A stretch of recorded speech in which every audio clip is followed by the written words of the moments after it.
ఉండమ్మా వస్తున్నా.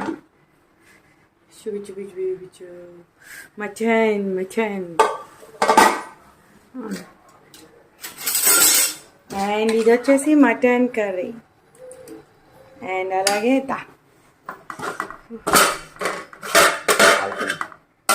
ముత్యాలతో పన్నీర్ రైస్, ఇది కూడా చూపిస్తాను.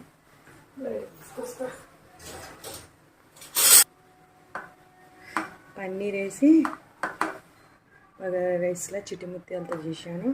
అండ్ మటన్ అండ్ ఉల్లి చట్నీ, సింపుల్ రెసిపీ.